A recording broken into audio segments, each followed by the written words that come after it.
başka en güzel hanım ana.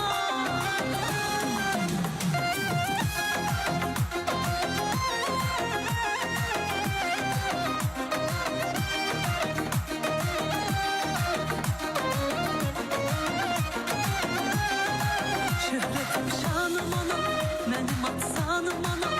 Senin ettiğin dualarla erşe çattı başım. Elini semaya aç sen duaları, ben hemen dualarla boy dağlar aşım. Sene kurbandı canım sultanım anam.